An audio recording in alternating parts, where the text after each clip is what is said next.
हाय everyone, नमस्कार to one and all. Welcome back to product review with my रुपया। आज का जो प्रोडक्ट रिव्यू होने वाला है वो काफ़ी अलग होने वाला है। We are going to compare two mutual fund, two products, both are index funds. एक का रिटर्न है 15.27%, एक का रिटर्न है 23.7%। तो आप सोच रहे होंगे क्या है कंपेयर करने को, उसके लिए आप वीडियो देखिए एंड तक। तो ये जो दो म्यूचुअल फंड है जो हम कंपेयर कर रहे हैं, first is Motilal Oswal Nasdaq 100 ETF। शुरुआत में मैं जाऊंगा कि मोतीलाल ओसवाल क्या है, नैस्डैक 100 क्या है। Motilal Oswal is one of the biggest mutual fund houses in India. ये हेडक्वार्टर्ड है मुंबई में। इनके 100 से भी ज़्यादा म्यूचुअल फंड है और म्यूचुअल फंड इंडस्ट्री में काफ़ी जाना माना नाम है, आपने भी शायद इनका नाम सुना होगा। अब जो इनका ये नैस्डैक 100 ETF म्यूचुअल फंड है, ये क्या करता है? ये एक इंडेक्स फंड है जो ट्रैक करता है नैस्डैक 100 को। आप में से काफ़ी लोग सोच रहे होंगे यार हमने निफ्टी का नाम सुना है, सेंसेक्स का नाम सुना है, ये नैस्डैक क्या होता है? तो नैस्डैक एक्चुअली एक यूएस का इंडेक्स है। ये म्यूचुअल फंड है तो इंडियन, बट इसके थ्रू आप यूएस स्टॉक्स में इन्वेस्ट कर सकते हैं। तो इसलिए इसका नाम है Nasdaq 100 ETF by Motilal Oswal. Nasdaq US का एक बहुत ही फेमस स्टॉक एक्सचेंज है और जो नैस्डैक 100 है उसका बेंचमार्क इंडेक्स है। जैसे भारत में नेशनल स्टॉक एक्सचेंज है, उसका बेंचमार्क इंडेक्स इस निफ्टी 50, उसी तरीके से यूएस का जो बेंचमार्क इंडेक्स है नैस्डैक का, उसका नाम है नैस्डैक 100। नाम से आपको स्पष्ट हो गया होगा इसमें 100 कंपनियाँ हैं। इसका जो डिफाइनिंग फैक्टर है वो ये है कि इसमें most of the companies are technology company. दुनिया की सबसे फेमस टेक्नोलॉजी कंपनीज जो आपने सुनी होगी, एप्पल, स्नैपचैट, फेसबुक, और आजकल जो एकदम मार्केट में सबसे हॉट है वो है एनवीडिया जो चिप बनाती है, वो भी इस इंडेक्स का पार्ट है। तो अब तो हमने ये डिस्कस कर लिया कि ये म्यूचुअल फंड किस इंडेक्स को ट्रैक कर रहा है, नैस्डैक 100 क्या है। थोड़ी हम बात करेंगे इसके रिटर्न की। इसका अगर आप 5 साल का रिटर्न देखेंगे तो वो है अराउंड 23.71%। 23.71% CAGR है। CAGR का मतलब होता है एवरेज रिटर्न दिया है इसने 5 साल में, हर साल इतना, ना कि 5 साल का टोटल रिटर्न इस 23.7। अगर आपने 100 रुपये इन्वेस्ट करे होते इसमें 5 साल पहले, तो आपको हर साल ही ऑन एन एवरेज 23.71% का मुनाफा बोल लो, रिटर्न बोल लो, इंक्रीज़ इन वैल्यू बोल लो, मिलता। तो ये हो गया इसका रिटर्न। अब आप में से कुछ लोग सोच रहे होंगे कि ये इतना ज़्यादा रिटर्न कैसे दिया है इसने। इसका कारण ये है कि पिछले 5 साल में टेक्नोलॉजी सेक्टर ने आउट परफॉर्म किया है बाकी सेक्टर्स को। कोविड आया, फिर AI की वेव आई, तो इस पूरे कालखंड में, इस पूरे समय के दौरान सबसे ज़्यादा बेनिफिट हुआ टेक्नोलॉजी कंपनीज़ को। उनका रेवेन्यू भी काफ़ी रैपिडली बढ़ा, उनका प्रॉफिट भी काफ़ी रैपिडली बढ़ा, और बाकी सारे सेक्टर्स उतना अच्छा परफॉर्म कर नहीं रहे थे उस दौरान, क्योंकि कोविड था, तो उसके बाद भी रिसेशन वगैरह दुनिया में कई जगह था। तो उस वजह से technology sector was able to outperform, और वो इनके रिटर्न में भी दिखता है। तो ये तो होगी बात मोतीलाल ओसवाल नैस्डैक 100 ETF की। अब हम बात करेंगे Nifty 50 ETF by Tata mutual fund. So Tata mutual fund again is a very reliable and known name.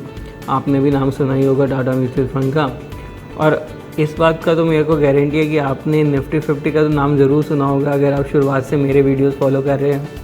तो निफ्टी 50 भारत में NSE, जो भारत का सबसे बड़ा स्टॉक एक्सचेंज है, उसका बेंचमार्क इंडेक्स है। बेंचमार्क इंडेक्स से मीनिंग ये होता है कि वहाँ का स्टॉक एक्सचेंज यानी NSE कैसे परफॉर्म कर रहा है वो आप इस इंडेक्स को देख के डिटरमाइन कर सकते हो। इस इंडेक्स पे 50 कॉन्स्टिट्यूएंट्स है, यानी 50 कंपनीज इस इंडेक्स का पार्ट है। भारत की सबसे बड़ी कंपनी जैसे Reliance, HDFC, ICICI, TCS, Wipro, Infosys, सब इस इंडेक्स का पार्ट है। ये जो 50 कंपनीज हैं इनको कैटेगराइज और क्लासीफाई किया जाता है और सिलेक्ट किया जाता है ऑन द बेसिस ऑफ उनका मार्केट कैप कितना है, उनकी प्रॉफिटेबिलिटी, लिक्विडिटी, रेवेन्यू कितना है। ये एक पूरा क्राइटेरिया है जो आप NSE की वेबसाइट पे पढ़ सकते हो।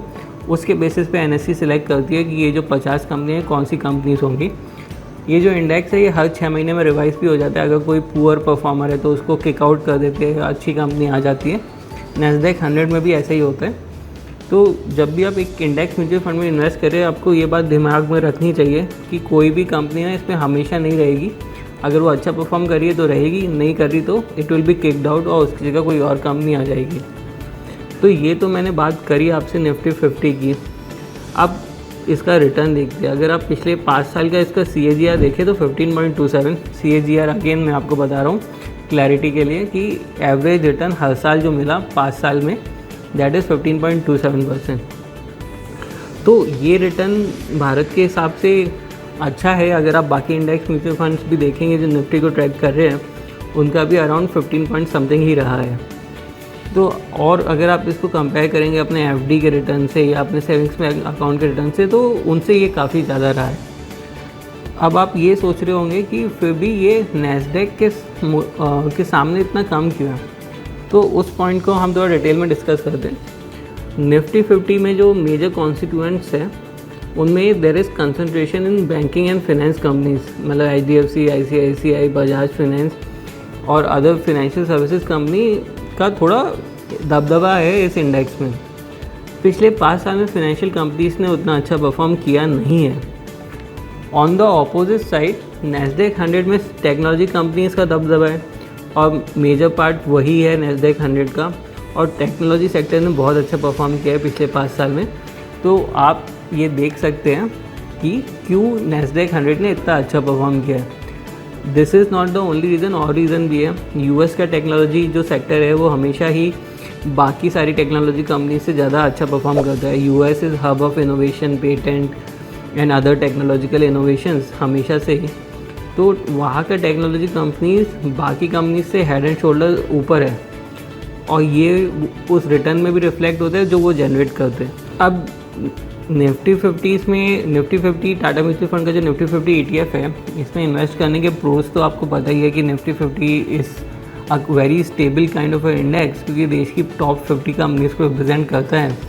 तो अगर आप देखेंगे तो इसमें ज़्यादा वोलेटिलिटी नहीं रहती in comparison to like small cap indices और मिड कैप इंडाइसेस। तो ये एक इसका पॉजिटिव पॉइंट है। उसके अलावा एक और पॉजिटिव पॉइंट है कि ये इंडिया की जो टॉप 50 कंपनीज हैं NSE में, उनको रिप्रेजेंट करता है। तो इंडिया का ग्रोथ का जो ग्राफ है वो पिछले कुछ साल में ऊपर ही जा रहा है। तो आगे भी यही आकांक्षा, इच्छा और अभिलाषा है कि ये ऊपर ही जाएगा, और उस वजह से काफ़ी चांसेस है कि ये फ्यूचर में भी अच्छा परफॉर्म करेगा।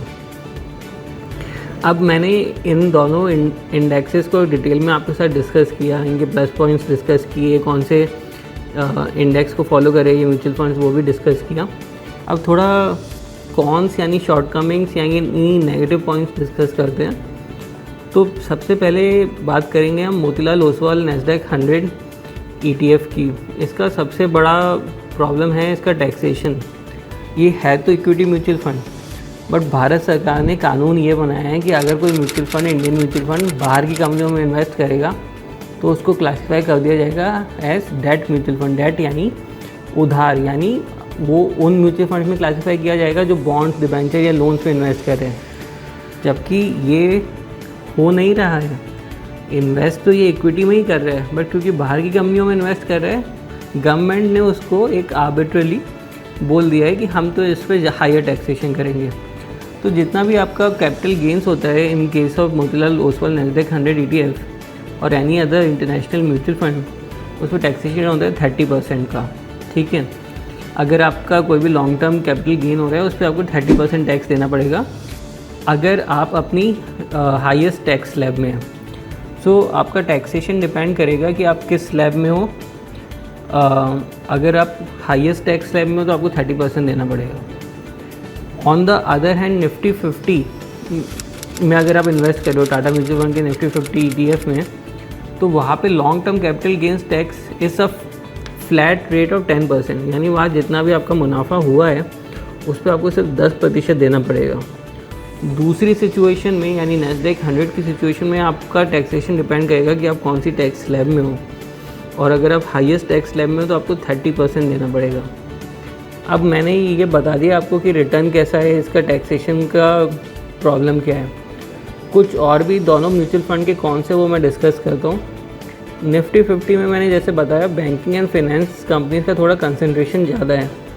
तो अभी तो हमारा देश का बैंकिंग सेक्टर अच्छा कर रहा है, बट अगर कल को बुरा हुआ उसके साथ कुछ, तो ये इस इंडेक्स में वोलेटिलिटी आने के चांसेस है, यानी उतार चढ़ाव ज़्यादा होने के चांसेस है। That is one shortcoming. उसी तरीके से नैस्डैक 100 की भी ये शॉर्टकमिंग है कि उसमें टेक्नोलॉजी कंपनीज़ का बोलबाला है।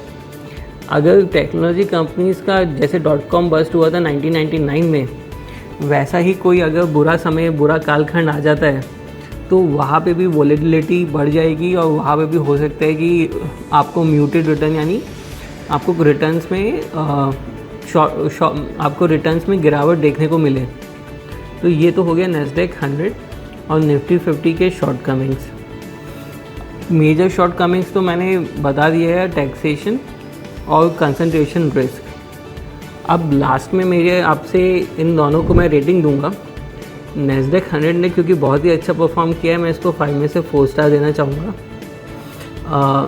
निफ्टी 50 ने उतना अच्छा रिटर्न नहीं दिया है, फिर भी मैं इसको 3.5 स्टार देना चाहूँगा, क्योंकि ये एक बहुत ही स्टेबल रिटर्न देता है हमेशा ही, जब से ये इंडेक्स का इनोवेशन हुआ है। तो इसलिए मैं इसको इतना अच्छा रिटर्न दे रहा हूँ, क्योंकि ये बहुत ही सेफ़ बेट रहा है हिस्टोरिकली। अब अगर आप मेरी रेटिंग के साथ अग्री नहीं करते हैं तो आप प्लीज़ कमेंट्स में मेंशन कीजिए कि आप क्यों नहीं करते। अगर आपका कोई पॉइंट मेरे को सही लगा तो मैं अपनी रेटिंग रिवाइज़ भी करूँगा। अब इन दोनों में मैं आपको लास्ट में ये बताना चाहूँगा कि आपको किस में इन्वेस्ट करना चाहिए। अगर आप हाईएस्ट टैक्स ब्रैकेट में आते हैं तो फिर आप देखिए कि आपको कितना टैक्स देना पड़ेगा, और आप ये देखिए आप कितना इन्वेस्ट करना चाहते हैं। अगर आप हाईएस्ट टैक्स ब्रैकेट में आते हैं तो आपकी सिचुएशन और आपके पास कितना पैसा है उस पर डिपेंड करता है कि आपके लिए कौन सा बेटर है। उसी तरीके से अगर आप हाईएस्ट टैक्स ब्रैकेट में नहीं आते हैं, उस केस में शायद आपके लिए नैस्डैक 100 ETF बेटर हो सकता है। अगर आप मान लीजिए आप रिटायर्ड है, आपकी कोई इनकम नहीं है, तो जो भी रिटर्न आ रहा है वो आपके टैक्स स्लैब में जो भी आपकी उस समय तो बहुत कम होगी। अगर आप रिटायर्ड है तो आपकी कोई और इनकम तो होगी नहीं, तो उस केस में शायद नैस्डैक 100 आपके लिए ज़्यादा बेटर सूटेबल है। तो ऑल इन ऑल आपको देखना है कि आप कौन सी टैक्स स्लैब में सिचुएटेड है, और उस बेसिस पे आपको डिटरमाइन करना है कि आपको नैस्डैक 100 में इन्वेस्ट करना चाहिए या निफ्टी 50 में, और आप बाकी इन्वेस्टमेंट कहाँ करने वाले हैं। लास्ट में मैं यही कहूँगा कि हमारा छोटा सा स्टार्टअप है मायरूपिया, तो आप प्लीज़ लाइक शेयर और सब्सक्राइब कीजिए। हम ट्विटर पे भी बहुत सारा कंटेंट डालते हैं, और इंस्टाग्राम पे भी हमारे 74,000 फॉलोअर्स हैं। आप सारे लिंक्स मैंने दे रखे हैं, हमारी वेबसाइट का भी लिंक मैंने दे रखा है डिस्क्रिप्शन में। आप प्लीज़ जाके सब चेकआउट कीजिए और लाइक शेयर और सब्सक्राइब करना ना भूलिए। Thank you.